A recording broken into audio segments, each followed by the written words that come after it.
dumped it because they didn't believe in it. And I had to experience that the hard way. And I realized that there was never any real support for it. They were sort of letting me do it, do the larger pictures. But the experience of making it so excited me that I kept wanting to do it. And that led me to be making other films throughout the 70s. Because I would do a larger film, which I was happy to do. And if I do this, would you let me make this little riskier film? And they say, yeah, as long as it's under $2 million. So I did The Candidate and Jeremiah Johnson and Ordinary People and a couple of others. And that experience was very thrilling to me. I loved it. And I thought, well, I'm lucky because, you know, I'm making these larger films. And because of that and whatever success they're having, I'm allowed to make the smaller ones. Well, other people aren't that lucky. So what about creating something that would allow more people to have that same benefit? But we would have to create the structures. That's what led to the lab program. And then we would focus on that category of independent film, which was sort of dead, and see if we could fuel that. And that led to the festival, and the festival then grew after several years until it is what it is. That's enough said on all that, but international created the possibility to bring international stories here. And basically there was a political subset to it, because these were stories very often about diasporas and people suffering and wanting to get their story out about why they were suffering and what it looked like so people could understand. And we gave them a platform. Movie actor Robert Redford, founder of the Sundance Film Festival. We're here in Park City, Utah. Back with our interview in a minute.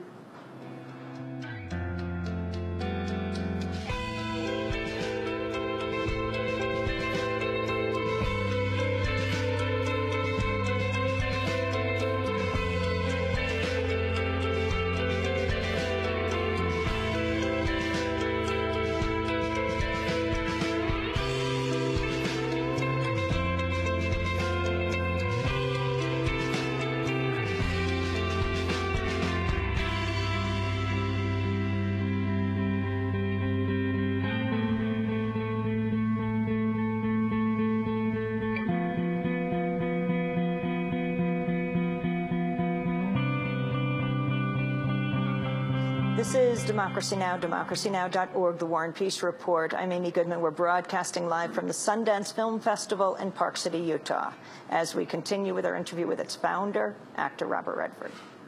Your opening film at this year's film festival was Howl. Yeah. Quite amazing, about that poem by Allen Ginsberg, published by Lawrence Ferlinghetti. You personally ran into them in your travels. Yeah, it was by accident. How? Oh, it's a long story. I'll make it short. I was 16 years old, and it was a rougher time in my life. I was in a lot of trouble here and there and anything. And some buddies of mine and I was 16, and I just discovered jazz. It was 1953. I just discovered jazz, and to me, that was in the big band era. And I heard that language, and it was like some new music, jazz.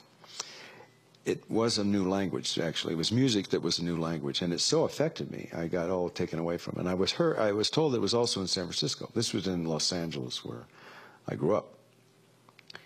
And I got so excited, I told my buddies, I said, hey, let's head on up to San Francisco and find a place for jazz. So we went there looking for jazz, and by accident stumbled into City Lights. And my friends thought it was a bummer, and they said, what's this about? You know, all these books and everything. I said, I don't know, but just give it a minute. And then no musicians showed up, and then Ginsberg and Gregory Corso and Kenneth Rexroth and Gary Snyder, they all came on, and Ginsberg, and sat in these wooden chairs, and they're all very preppy. Now my friends are they consider this is a real waste, you know. And then they started reading their work. And the same thing happened to me. It was another language. And it so hit me, it was concurrent with jazz. It had the same effect on me. But this was before Howl. And Ginsberg, of all of them, was the most aggressive. He seemed to be the one that needed the most attention and wanted to kind of grab you and pull you into his work, which in those days, it kind of put me back a little bit because we were too cool for that, you know. And then after that, when I really started to analyze the work, and particularly with Howl, I thought, this is pretty major. It may be done when the guy's high. It's stream of consciousness. He's probably affected by Joyce and Whitman. It doesn't matter.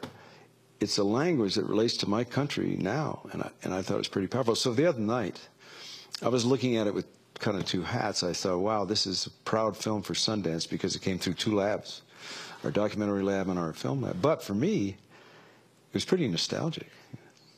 I like the film a lot. And it's about Lawrence Ferlinghetti, who owns City Lights. Yeah, right? very much so. Publishing the poem and having to go on trial for obscenity. Yeah. Let's go to Allen Ginsberg reading the poem Howl.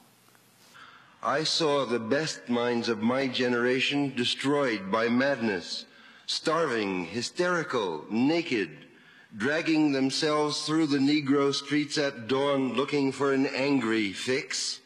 Angel-headed hipsters burning for the ancient heavenly connection to the starry dynamo and the machinery of night, who, poverty and tatters and hollow-eyed and high, sat up smoking in the supernatural darkness of cold water flats, floating across the tops of cities, contemplating jazz.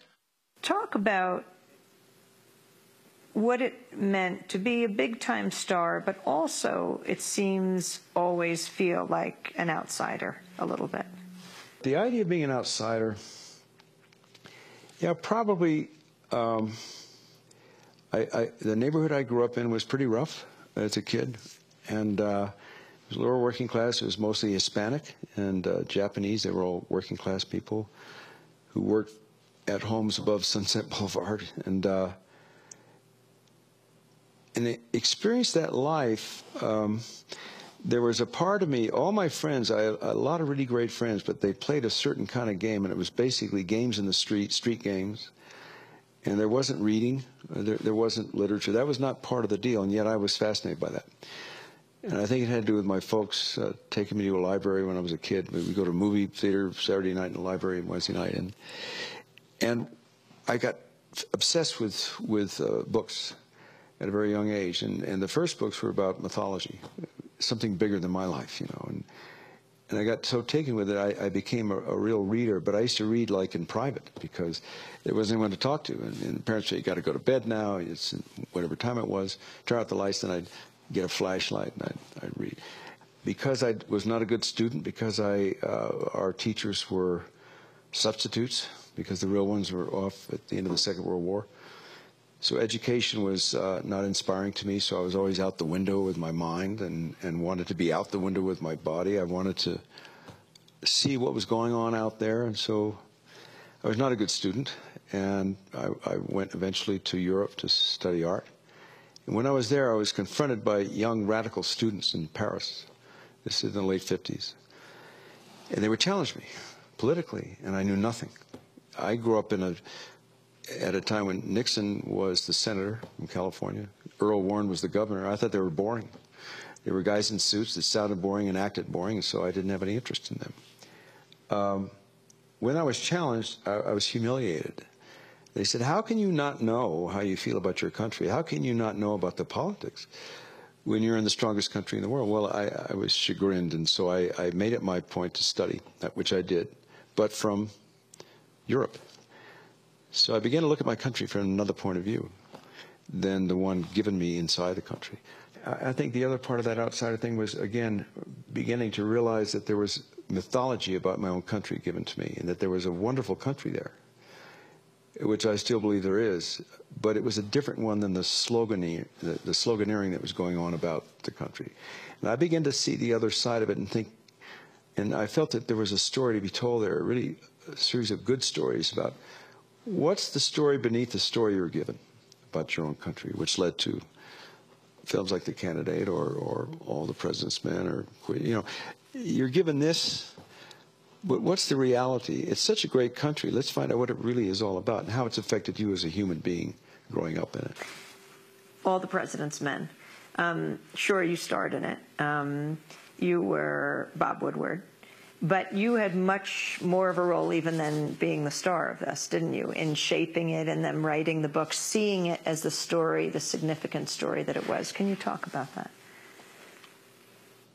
I had just finished the film The Candidate, I was promoting the candidate. I was on a train. And explain the candidate for people who haven't seen it.